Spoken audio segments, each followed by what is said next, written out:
O programa E Agora, José? Notícias comentadas sobre educação pública e privada. Transmitido pela Cultura Online para todo o Brasil. Produção e apresentação Ivan Cláudio Guedes. Direção e supervisão do jornalista Felipe de Souza.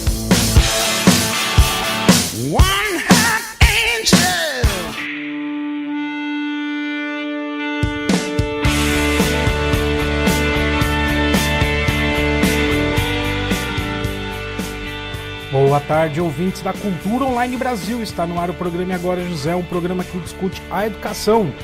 Meu nome é Ivan Cláudio Guedes e é um enorme prazer estar aqui novamente discutindo com vocês as principais notícias da educação.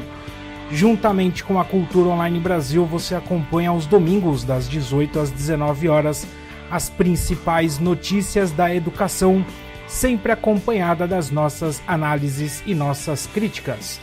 Um programa de web rádio, sim, um programa de web rádio. Assim você sempre pode continuar navegando enquanto nos ouve. Vamos começar o programa de hoje com os devidos agradecimentos aos nossos parceiros, professor Fábio Luiz, professora Edna Alpeso, professor Omar de Camargo e o jornalista Felipe de Souza, que integra a nossa equipe do programa E Agora, José, sempre ajudando com as pautas e ajudando a alimentar a nossa página no Facebook.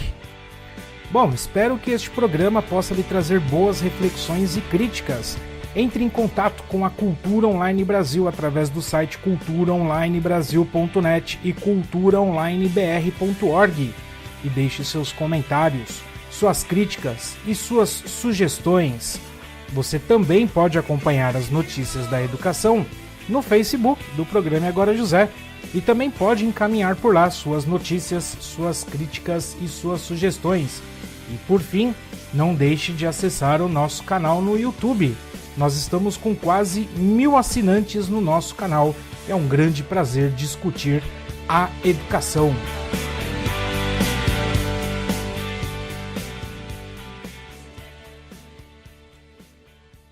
E esta semana foi divulgado as notas do PISA. O PISA de 2015 foi divulgado essa semana. Vários jornais trouxeram as sínteses sobre essa avaliação externa. E eu gostaria de utilizar como fio condutor deste programa o relatório Brasil no PISA 2015. Análises e reflexões sobre o desempenho dos estudantes brasileiros. Este documento, que é um documento oficial da OCDE, traz, publicado em 2016 agora, traz as principais considerações a respeito das avaliações externas, e é exatamente sobre isso que eu gostaria de discutir com vocês.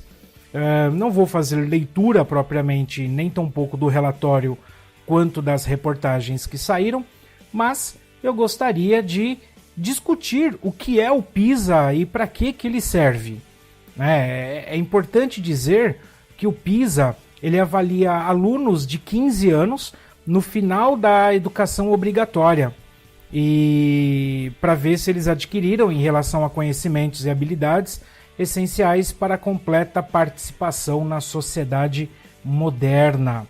Essa avaliação, que é trienal, ela foca 3 áreas cognitivas: ciências, leitura e matemática, além da contextualização dos resultados por meio de questionários aplicados aos estudantes, diretores de escolas, professores e pais. Em 2015 foi analisado também o domínio sobre resolução colaborativa de problemas. O PISA não apenas estabelece o que os alunos podem produzir de conhecimento, mas também examina quão bem eles podem extrapolar o que têm aprendido e aplicar o conhecimento em situações não familiares, ambos no contexto escolar ou não. Esta perspectiva reflete o fato de economias modernas valorizarem indivíduos não pelo que sabem, mas pelo que podem fazer com o que sabem. Bem, a cada ciclo do PISA, os questionários contextuais e um número de itens de cada área avaliada são disponibilizadas para a OCDE para que educadores e pesquisadores compreendam melhor como os instrumentos foram construídos. Pela combinação da apresentação do delineamento da amostra do Brasil, dos marcos referenciais, dos itens e dos questionários oferecidos e uma análise exploratória do desempenho dos estudantes brasileiros nos itens, esse relatório visa fornecer então para gestores, professores e sociedade uma ferramenta que contribua para o entendimento mais aprofundado sobre o PISA no contexto do Brasil. O PISA ele faz parte de um conjunto de avaliações e exames nacionais e internacionais coordenados aqui no Brasil pela Diretoria de Avaliação da Educação Básica, que faz parte do Instituto Nacional de Estudos e Pesquisas Educacionais Anísio Teixeira, o INEP. Atualmente, os estudantes brasileiros participam de avaliações nacionais, dos estudos regionais coordenados pelo Laboratório Latino-Americano de Avaliação da Qualidade de Educação e do PISA, que é coordenado pela OCDE. Lembrando que de avaliação externa, o que nós temos aqui, as nossas avaliações nacionais, nós temos a Provinha Brasil, que é a avaliação da alfabetização infantil, o SAEB, que é o Sistema de Avaliação da Educação Básica, e aí ele é composto pela Avaliação Nacional da Educação Básica, a ANEB, que é o que a gente chama de Prova Brasil, a Avaliação Nacional do Rendimento Escolar, a ANRESC e a Prova Brasil, e a Avaliação Nacional da Alfabetização, a ANA. Então, esses são os instrumentos nacionais que nós temos. Muitas vezes, muitos estados também possuem os seus instrumentos de avaliação. O PISA, ele basicamente oferece 3 tipos de resultados. Os indicadores que fornecem um perfil básico de conhecimentos e habilidades dos estudantes, os indicadores derivados de questionários que mostram como tais habilidades são relacionados a variáveis demográficas, sociais, econômicas e educacionais, e indicadores de tendência que acompanham o desempenho dos estudantes e monitoram os sistemas educacionais ao longo do tempo. Em cada ciclo, uma das áreas cognitivas é o foco principal de avaliação, com a maior parte dos itens centradas nessa área, aproximadamente 2/3 do total do tempo do teste, e os demais voltados para as outras 2 áreas, embora ainda possa fornecer elementos suficientes para a comparação entre os anos, como em 2015, por exemplo. O foco do PISA foi em ciências. Então, a cada ano que passa, vai se alternando, né, o foco para cada ciclo, com uma análise das tendências na área de menor domínio segundo a OCDE em 2016. Agora, uma coisa interessante é que como o PISA ele utiliza uma avaliação amostral baseada na idade e não na etapa escolar, a gente pode observar que os estudantes brasileiros que foram eleitos para fazer o PISA estão em diferentes séries da escolarização. Uma vez que o desempenho dos alunos está fortemente condicionado à série que eles cursam, uma análise por ano escolar, unidade da... Bom, aí eles apresentam um gráfico aqui. O que acontece? Nós temos aqui alunos de 15 anos distribuídos no 7º ano, 8º ano, 9º ano, aí eles chamam de 10º ano, que seria o nosso primeiro ano do ensino médio, 11º ano, que é o 2º ano do ensino médio, e o 12º ano, o 11º ano, que é o 2º ano do ensino médio, e o 12º ano, que é o 3º ano do ensino médio. E aí, basicamente, nós temos 3,5% dos nossos alunos que fizeram o PISA estão no 7º ano, 6,4% dos nossos alunos no 8º ano, 12,5% no 9º ano, aí 35,9% no primeiro ano do ensino médio e 39,2% no 2º ano do ensino médio. No 3º ano do ensino médio, nós temos aí 2,5%. Então o grosso daqueles que fizeram o PISA estão no segundo e no terceiro ano. Somando os dois, nós temos aí quase 75%. Então quase 75% dos nossos alunos estão no segundo e no terceiro ano, dos nossos alunos que fizeram a edição do PISA no ano passado. Bem, ciências foi o foco da edição de 2015 no PISA, e por isso o teste de desempenho apresentou um quantitativo maior de itens do que os demais domínios, além de questionários específicos para avaliar as atitudes dos estudantes em relação à ciência e tecnologia. Para o PISA, o letramento científico requer, além de conhecimentos de conceitos e teorias, o conhecimento sobre procedimentos e práticas comuns associados com a investigação científica.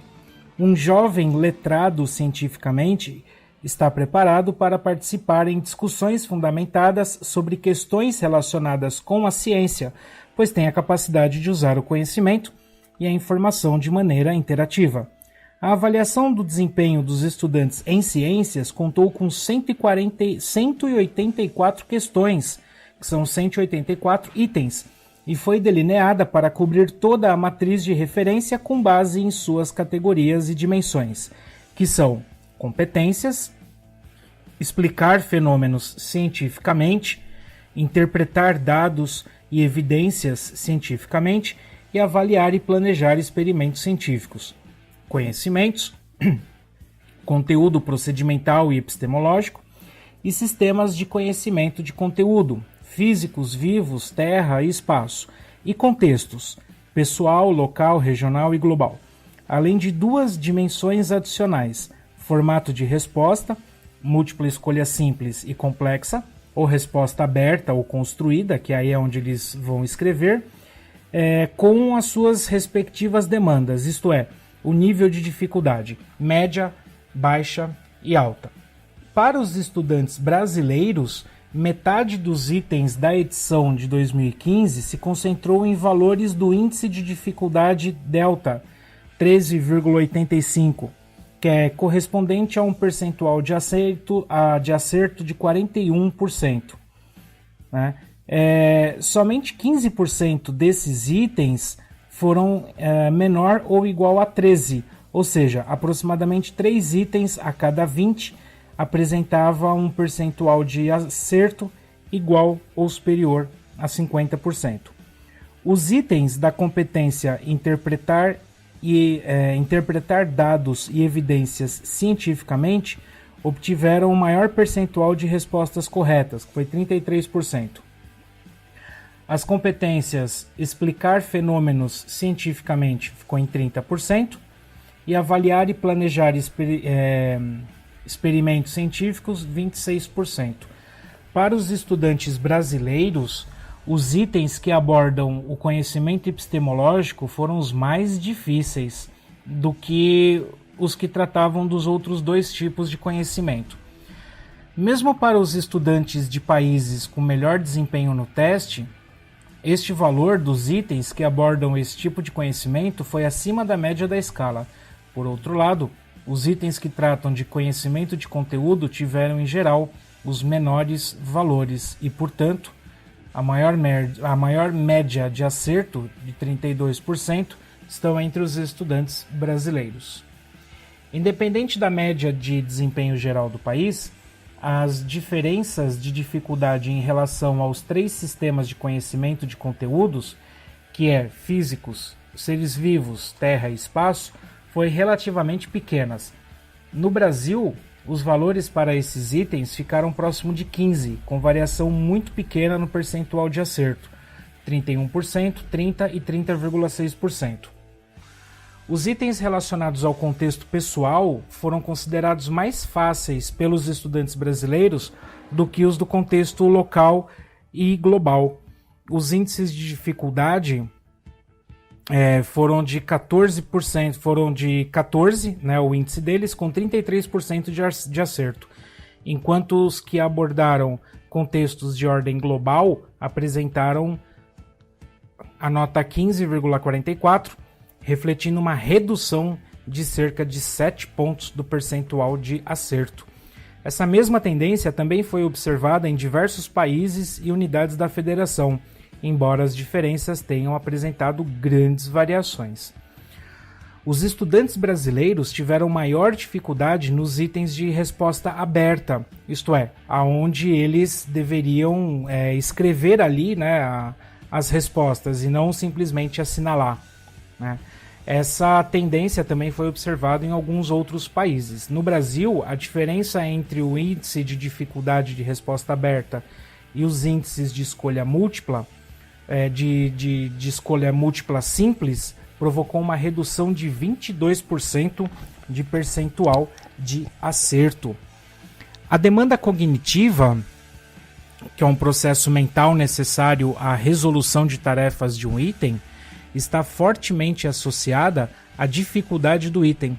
Assim, itens de demanda cognitiva alta exigem a análise de informação complexa de dados, síntese de avaliação de evidências, justificativas e argumentos a partir de várias fontes ou planejamento de estratégias para resolver o problema, apresentaram maior dificuldade para os estudantes, inclusive para os dos países com melhor desempenho.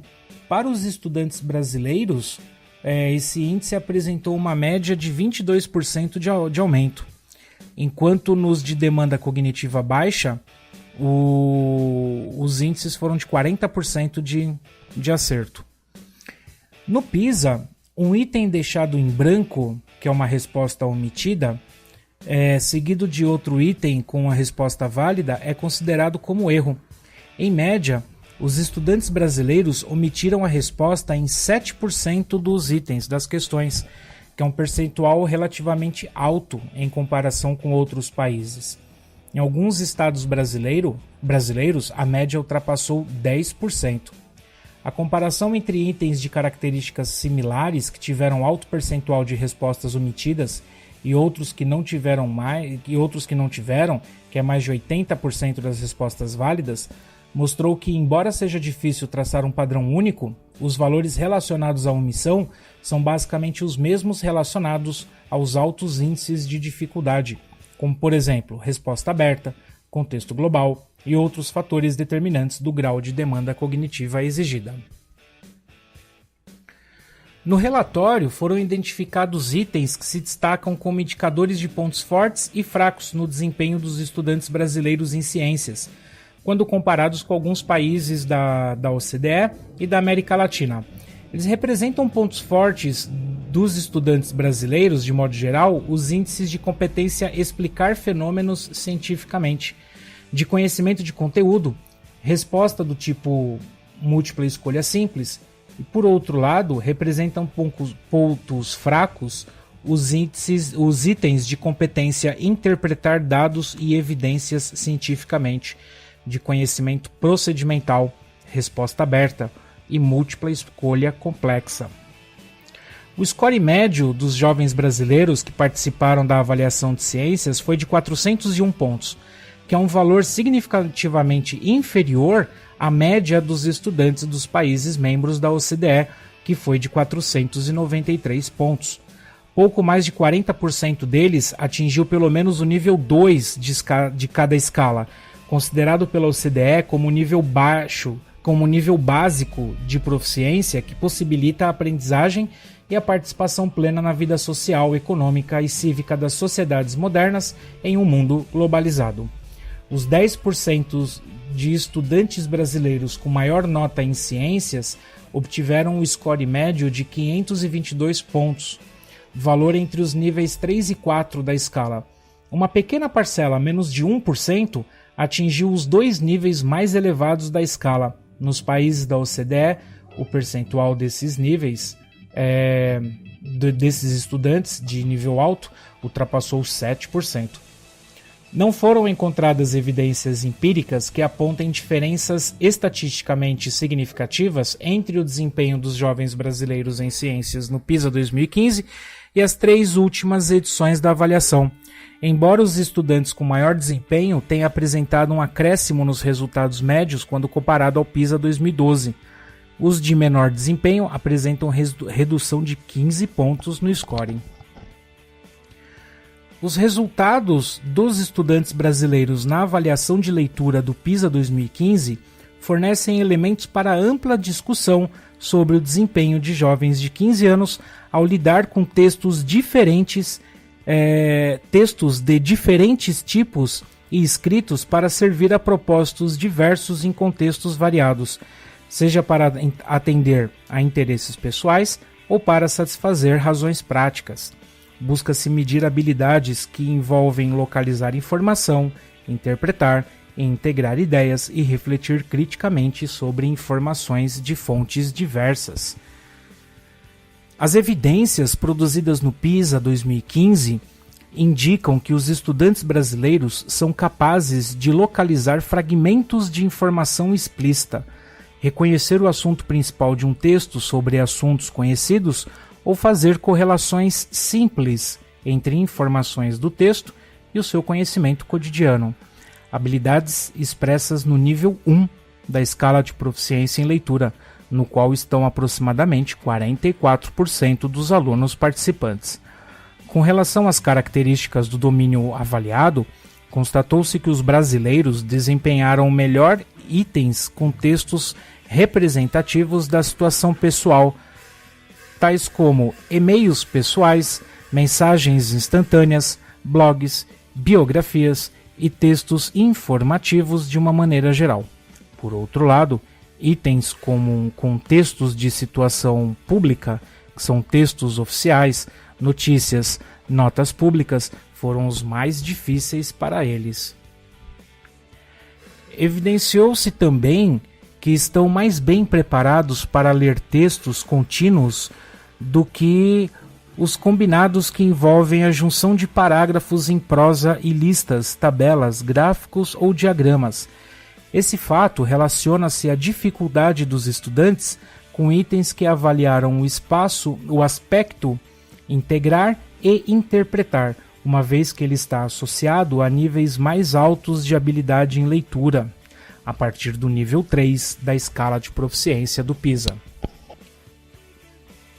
Nos estudos de pontos fortes e fracos dos estudantes brasileiros em leitura, há indícios de que eles tiveram dificuldade em integrar ideias e fragmentos de informação para fazer comparações ou estabelecer relações de causa e efeito, processar informações implícitas e fazer suposições a partir dos fatos apresentados em textos narrativos ou expositivos.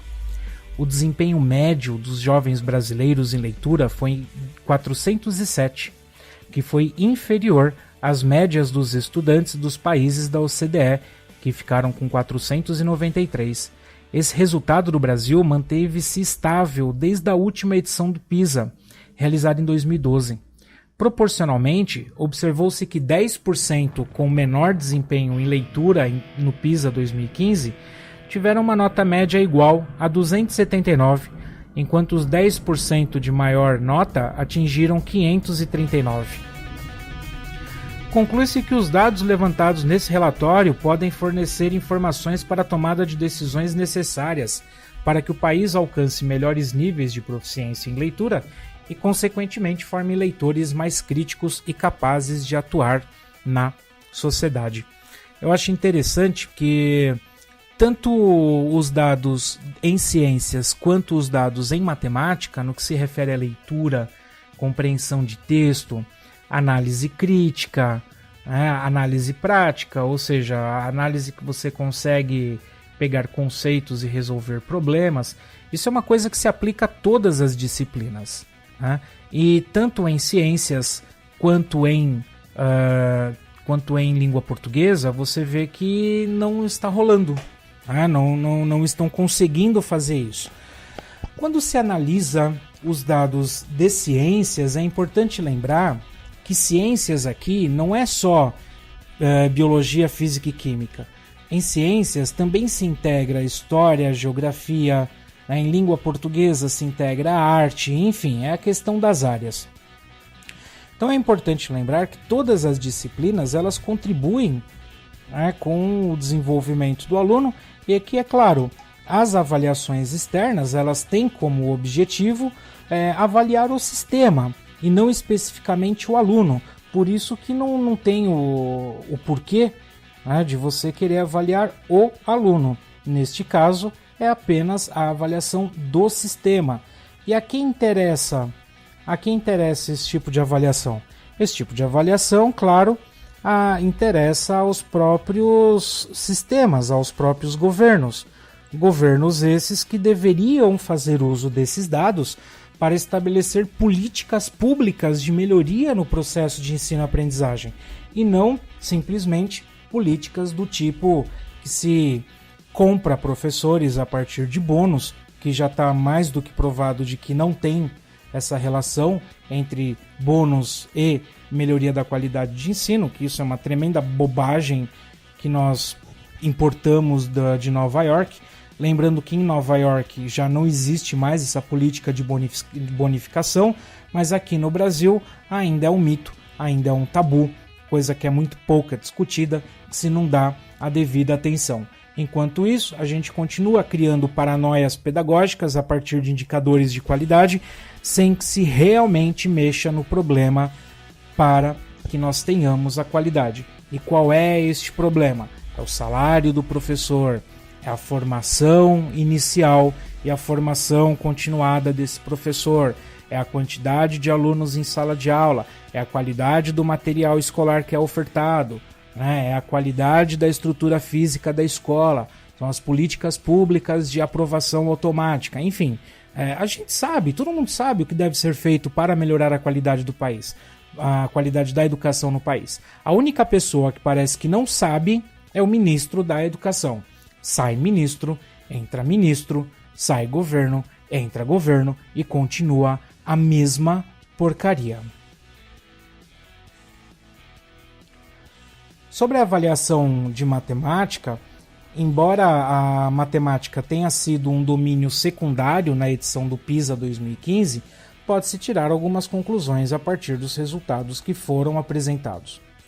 Segundo a OCDE, para um jovem letrado em matemática, ele é capaz de formular, empregar e interpretar matemática numa variedade de contextos e não simplesmente atingir o mínimo de conhecimentos técnicos ou habilidades.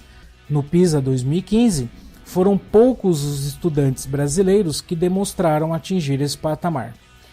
Percebeu-se, no que diz respeito às dificuldades dos itens, uma uniformidade nos resultados. Determinados tipos de categorias eram sempre cotadas em relação aos estudantes como mais difíceis ou mais fáceis nas várias unidades da federação, ou mesmo nos países escolhidos para a comparação. A título de exemplo, a categoria Espaço e Forma foi cotada como sendo aquela com índice de dificuldade mais elevado, contrastando com a categoria Quantidade, que tinha o menor índice de dificuldade entre as categorias de conteúdo. Esse resultado foi observado para praticamente todas as unidades da federação e demais países envolvidos. Os estudantes encontraram maiores dificuldades na resolução de problema envolvendo assuntos que trabalham com geometria ou conteúdos afins. De maneira análoga, observou-se uma dificuldade maior por parte dos estudantes, de modo geral, a lidar com questões referentes ao trabalho, na categoria ocupacional, ou seja, conteúdo. Por outro lado, verificou-se uma maior facilidade ao lidar com questões de cunho pessoal. Da mesma forma, formular problemas ou situações matemáticas resultou numa categoria mais difícil, mostrando a falta de preparo dos jovens na hora de transformar um problema inserido num contexto dado ou em um problema matemático. Quanto à omissão nas respostas dos estudantes brasileiros, observou-se, por meio da descrição dos 10 itens com maior percentual de respostas em branco, uma dificuldade maior para lidar com questões do tipo resposta aberta. Paralelamente, pelo estudo dos pontos fortes e fracos, há indícios de que eles têm uma facilidade maior para acertar itens do tipo múltipla escolha e, em segundo lugar, itens do tipo múltipla escolha complexa. O que isso quer dizer? que o aluno ele sabe fazer xizinho, né, tanto nas escolhas múltiplas simples quanto nas escolhas múltiplas complexas. Ele sabe fazer xizinho, mas ele não sabe explicar por que aquela resposta é a resposta completa. Fica a dica aí para professores de matemática, muitos que eu conheço, não são todos, mas muitos que eu conheço, não curte o movimento da escrita, em que o aluno deve explicar o raciocínio que ele utilizou para chegar na resposta, e não simplesmente assinalar a resposta correta. Vale lembrar também para os professores, inclusive meus colegas aí de geografia e história, que mesmo nas nossas provas, nas nossas questões, seria interessante que o aluno justificasse por que aquela resposta que ele marcou é a resposta correta. Isso seria muito interessante para que o aluno aprendesse a fundamentar a sua resposta. O desempenho médio dos estudantes em matemática no PISA foi de 377 pontos, que foi inferior ao desempenho observado em 2012, que foram 389 pontos. Além disso, cerca de 70% deles se situaram abaixo do nível 2 na escala de proficiência do PISA, que varia do nível 1 ao nível 6. É muito importante que professores e toda a comunidade escolar, inclusive os nossos gestores, reflitam sobre os resultados de matemática, linguagens e ciências apresentados pelo relatório do PISA, que traga realmente essa melhoria da qualidade da educação, algo que nós já estamos discutindo há muito tempo aqui no programa. Olha, 3 capítulos do relatório foram dedicados à discussão do contexto social, familiar e relativo ao ambiente escolar à luz das respostas dos questionários contextuais do PISA 2015. Uma justa análise dos resultados dos países participantes dessa avaliação só é possível se forem também consideradas informações sobre a realidade em que os jovens de 15 anos estão inseridos. Mais de 50% dos estudantes brasileiros reportaram no questionário contextual do PISA 2015 que gostam de ler, têm interesse ou se divertem quando estão aprendendo sobre tópicos de ciências em geral. Os assuntos de maior interesse foram como a ciência pode nos auxiliar a prevenir doenças e o universo e sua história. Em média, mais de 80% dos estudantes em todas as unidades da federação, com respostas válidas no questionário, declararam que os professores ajudam ou dão apoio necessário para o seu aprendizado na maioria ou em praticamente todas as aulas de ciências. Quase metade reportou ainda que o professor muda na maioria dos encontros dessa disciplina. A estrutura da aula em um tópico em que a maioria da turma encontra dificuldades, 44%, indicaram que ele adapta a aula de acordo com a necessidade e conhecimento dos alunos, e 41% responderam que ele fornece ajuda individual na maioria ou em quase todas as aulas. É preocupante, porém, o percentual de absenteísmo dos jovens brasileiros. Quase 50% reportaram ter faltado a um dia todo de aula nas 2 semanas antecedentes à avaliação. Segundo a OCDE, o absenteísmo regular constitui uma falta de aproveitamento das oportunidades de aprendizagem. Representa pouco interesse por parte dos estudantes, além de trazer consequências negativas para o desenvolvimento da turma, na medida em que contribui para um ambiente de aprendizagem com interrupções. A repetência dos estudantes brasileiros no contexto escolar é um assunto frequentemente discutido nos dados do PISA e apresenta-se ainda como um grande desafio nas unidades federativas brasileiras. Em média, 20% dos estudantes com respostas válidas nesse quesito reportaram ter repetido pelo menos uma vez nos anos iniciais do ensino fundamental, e praticamente o mesmo percentual indicou ter repetido pelo menos uma vez em alguma série dos anos finais do ensino fundamental. Um percentual abaixo de 5% é notado em países como Finlândia, Canadá, Estados Unidos ou Coreia do Sul. As análises do Índice de Estados Econômicos, Social e Cultural revelaram ainda as disparidades socioeconômicas entre os países considerados neste relatório e a realidade brasileira. Diferenças regionais e por tipo de escola foram apontadas pela análise dos gradientes socioeconômicos. E espera-se elevar o debate sobre os resultados do PISA com vistas à equiparação dos jovens brasileiros, independentemente do seu extrato social, com as habilidades necessárias para alcançar o seu pleno potencial na vida social e econômica, tal como recomendado pela OCDE. Esse é basicamente o resumo, do relatório que está disponível na internet. Eu vou deixar o link para quem quiser acessar, tanto no canal do YouTube do programa E Agora José, como no Facebook do programa E Agora José. Nós vamos trazer uma rápida reportagem da TV Câmara de São Paulo com a coordenadora da campanha pela educação sobre esses resultados do PISA para que a gente possa continuar discutindo. Acompanhe aí com a gente. Metade dos estudantes brasileiros está abaixo do nível de aprendizagem considerado adequado em leitura, matemática e ciências. É o que mostra relatório do Programa Internacional de Avaliação de Estudantes, PISA. No ranking mundial, o Brasil ficou na posição 63 em ciências, 59 em leitura e 66 em matemática. E para falar do assunto conosco no estúdio, a coordenadora de projetos da Campanha Nacional pelo Direito à Educação, Maria Heder. Tudo bem, Maria? É um prazer recebê-la no estúdio. Obrigada. Boa tarde para você.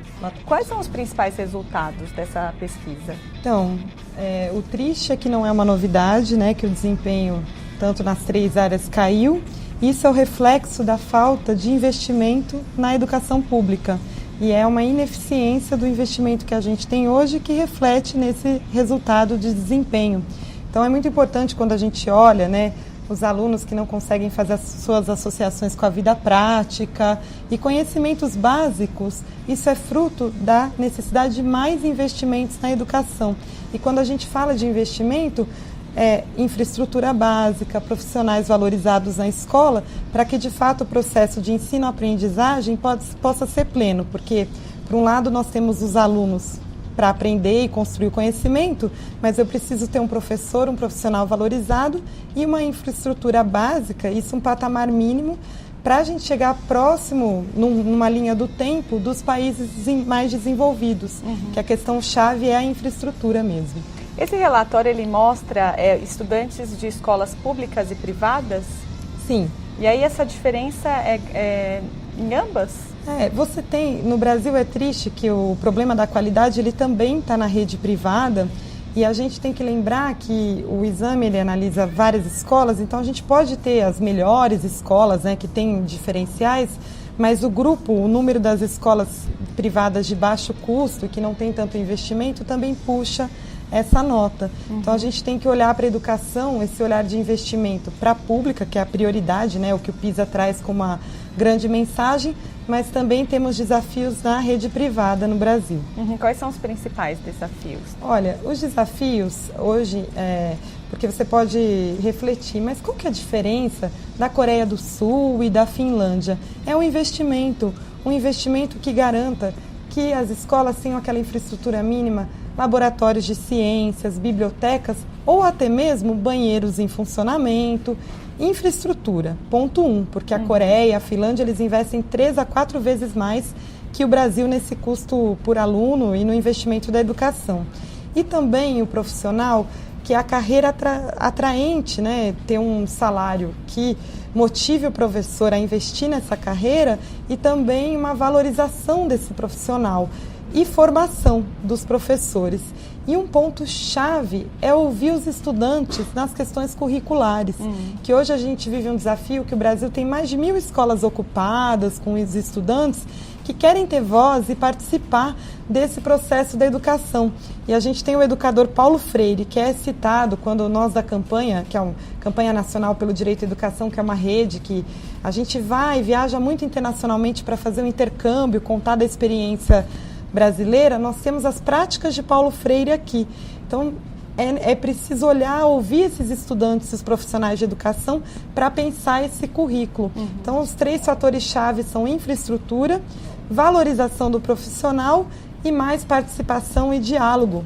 A questão da infraestrutura, ela vai refletir no produto final? Muito, muito. E o relatório analítico dessa edição do PISA diz isso. Ele mostra que o Brasil teve um pouco de avanço no investimento em relação ao relatório anterior, mas isso é fruto também de um processo prévio às políticas de ajuste fiscal. Então, você tinha ainda uma pressão pela lei do piso, um ano eleitoral que puxava, né, um maior investimento, que era um curso que se seguia e com muita luta e pressão da sociedade. Só que depois a gente teve a política de ajuste fiscal e agora corremos o risco, com as medidas que estão sendo anunciadas, como a PEC 55, de se congelar recursos para a educação, quando o próprio relatório do PISA sinaliza a necessidade de maior investimento. Isso para os que estão na escola, melhorar a qualidade, mas a gente tem também crianças e adolescentes fora da escola, o desafio de criar novos equipamentos escolares e turmas. Então a questão-chave é o investimento e também medidas que valorizem essa questão da autonomia de fala dos professores, dos estudantes, e Paulo Freire é o melhor exemplo, né, que o Brasil é referência. Só que a gente tem que retratar agora para a política pública. Agora, Maria, a forma como o conteúdo é dado, ela influencia também? E qual que é a diferença do que é dado, da forma como é dado aqui e em outros países? Olha, também influencia, mas eu sempre puxo para a infraestrutura que as coisas estão relacionadas. Quando a gente fala de educação, é ensino-aprendizagem, não é só o aprender e é o ensinar. Então, a forma, a gente tem muitas experiências brasileiras positivas, mas que perdem esse fôlego na qualidade pelos indicadores sociais. Então, as famílias de baixa renda, isso tem um impacto forte. Alunos que também são colocados a vítimas de algum tipo de exploração e situação econômica, mas a forma do conteúdo ela também tem um impacto, mas nós só temos que tomar um cuidado. Por exemplo, a Coreia do Sul. Eu estive lá no passado, numa delegação do Fórum Mundial de Educação. Tem também casos assim que a gente tem que tomar cuidado, porque muitos estudantes sul-coreanos se suicidam, tem casos graves. Então, assim, a gente tem que pegar das lições do PISA o que é bom, investimento e infraestrutura. Mas em termos de currículo, muita coisa o Brasil tem interessante, só que infelizmente a carência de investimento puxa para baixo esses desempenhos e, claro, as políticas públicas, as discussões de currículo têm que valorizar essas práticas. Por isso que a gente sempre faz um chamamento, tanto para as esferas federais, estaduais e municipais, para chamar as entidades formadoras de professores e de opinião, como a ANPED, as universidades, que possam dar esse olhar, como você perguntou, a forma de como o conteúdo é passado. E nada mais é de uma forma horizontal, processos dialógicos e voz, participação política, isso é muito importante. Agora, o fato do professor não ser valorizado, ele acaba desestimulando os jovens a seguir a carreira também? Muito. Acaba faltando profissional? Muito, porque o professor tem duas desmotivações, né? Uma, nós fizemos uma pesquisa com estudantes em ocupação para contar por que eles lutam e por que eles querem, né, de fato, mudanças. E uma delas tem disciplinas, um estudante do Rio contou na escola dele, ficou mais de 8 meses sem professor de história. Aí, por que isso? Uma precarização da carreira. Nós nunca podemos culpabilizar o professor, pelo contrário, é o sistema de falta de valorização. E, por outro lado, as licenciaturas, você acaba tendo esse desafio enorme também do ensino superior estar conosco nessa luta, para que, de fato, a carreira seja mais atraente e as políticas de formação motivem mais pessoas a ingressarem. Então, são dos dois lados, né? Tem tanto por parte dos alunos essa falta, precarização desmotiva, mas também de pessoas seguirem a carreira plena e com desejo de se formar e de se aprimorar. De se qualificar, e ir além na carreira acadêmica e ter uma jornada fixa nas escolas, que isso é muito importante. Maria, obrigada pela entrevista. Eu é que agradeço, Boa obrigada. tarde pra você. E o Brasil caiu no ranking mundial de educação feito pelo Programa Internacional de Avaliação de Estudantes. A queda aconteceu nas 3 áreas avaliadas: ciências, leitura e matemática. O estudo, rico em detalhes, mostrou como estamos no quesito educação. Para isso, rodou o país. Aplicou provas por amostragem em mais de 800 escolas, a maioria públicas. Todos os alunos tinham entre 15 e 16 anos. 3 áreas foram avaliadas. Na leitura, o estudante brasileiro vai mal. Ele lê, mas não entende. Em matemática, sabe lidar com os números do dia a dia, mas não com formas e espaço. Em ciências, o ponto fraco é a interpretação dos dados científicos. Não compreende o porquê dos fenômenos. Na escala de 6 níveis, 10% ficaram nos níveis 3 e 4. 40% no nível 2, no limite. E 50% abaixo do nível 2. Com essa pontuação, ficamos bem longe dos primeiros colocados: Singapura, China e Japão. Estamos no fim do ranking mundial, entre os 8 piores. Do ponto de vista financeiro, a gente não goza das mesmas condições, porque a gente estabelece um mínimo e a gente alcança o mínimo. Quem está na sala de aula reclama da falta de estrutura, mas assume parte da culpa. A culpa é dos alunos, falta de atenção na hora da aula. Segundo a própria pesquisa, o Brasil já avançou colocando o aluno na escola, fazendo ele andar. Agora, precisa melhorar a qualidade do ensino. Formando melhor os professores e garantindo às escolas melhores condições de funcionamento para melhorar os resultados e indicadores desses estudantes. Aos 15 anos de idade, a gente espera que um estudante já saiba fazer contas, ler, escrever. Mas os dados do Programa Internacional de Avaliação de Estudantes mostram que, por aqui, estas habilidades mínimas não estão sendo alcançadas por todos. Acompanhe agora a reportagem da Ellen Brown.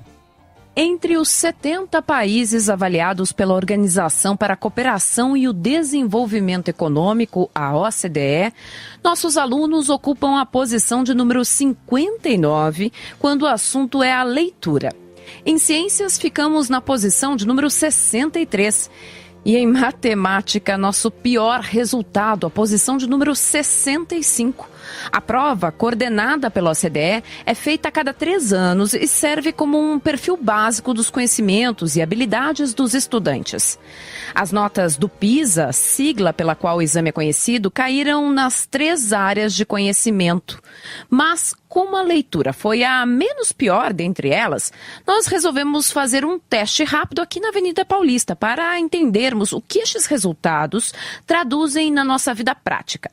Pedimos para que as pessoas lessem um trecho desta notícia e depois contassem para a gente o que elas entenderam. O Brasil ocupa as últimas posições entre 70 países avaliados em relação ao ensino de matemática, leitura e ciências. Os dados do Programa Internacional de Avaliação de Estudantes, PISA nas siglas em inglês, foram divulgados nesta terça-feira, 6 pela Organização para a Cooperação e Desenvolvimento Econômico, OCDE. O que isso quer dizer? Me pegou. A melhor posição do Brasil, 59º lugar, entre os 70 países, foi alcançada em leitura. Estão atrás apenas a Albânia, Catar, a Geórgia, o Peru, a Indonésia, a Tunísia, a República Dominicana, a Macedônia, a Argélia, o Líbano e o Kosovo. Você entendeu o que está escrito aqui? Não. Mas é em matemática que o Brasil alcançou o pior resultado. Sua 65ª posição. O que isso quer dizer? Que o Brasil ficou bom em matemática. Mas e o que dá para fazer se realmente quiséssemos começar a mudar a educação agora? Nós colocamos esta questão a 3 especialistas do setor com uma condição. Eles teriam que ter uma só prioridade. Professora da Fundação Armando Álvares Penteado, a mestre em educação Maria Carolina Duprá. No aluno, olhar mais para o aluno. A gente não está lidando com a qualidade do ensino, com a relação interdisciplinar das disciplinas. Acho que é isso que é um foco importantíssimo, a relação entre elas, um conhecimento que seja integrado, que motive o aluno em situações práticas e reais, que esse conhecimento faça sentido, por exemplo, que a matemática faça sentido, né, que o aprendizado seja ligado a uma realidade dele.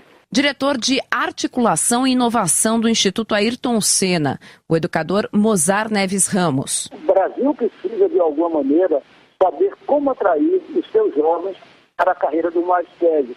Se tivesse que escolher a bala de prata, seria essa. Na verdade, um plano de carreira atrativo, vinculado à questão da formação continuada ao longo de sua vida profissional, para mim seria, a meu ver, um grande diferencial para que o país pudesse efetivamente melhorar. Gerente de projetos da Fundação Lehman, Ernesto Martins Faria. Uma boa gestão e um bom acompanhamento do trabalho pedagógico. Uma gestão focada no pedagógico. Então é super importante esse olhar realmente de o que meu aluno sabe, o que meu aluno não sabe.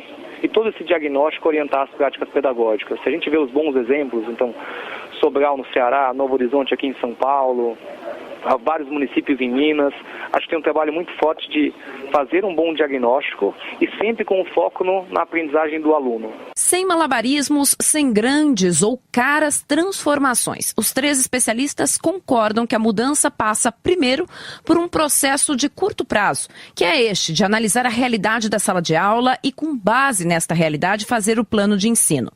Já o outro movimento, esse de médio e longo prazo, é tornar a carreira do magistério atraente e a formação dos professores numa prática contínua e embasada menos na teoria e mais na vida real. 8 horas.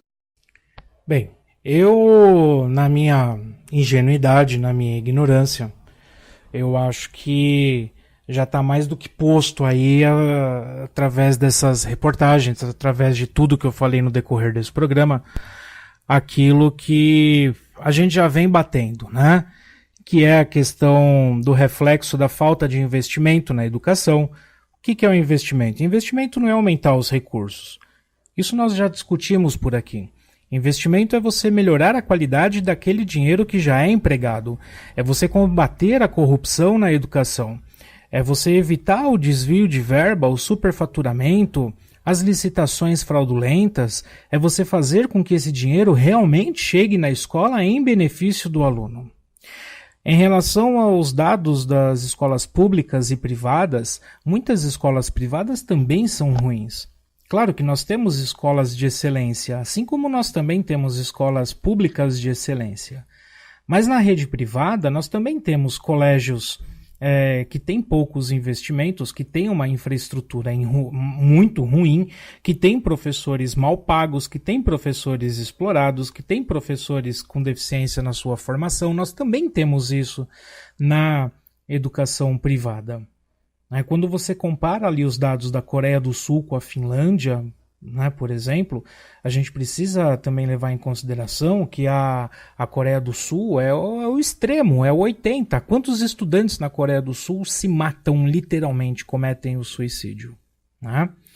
Agora, vamos falar da infraestrutura das escolas do Brasil.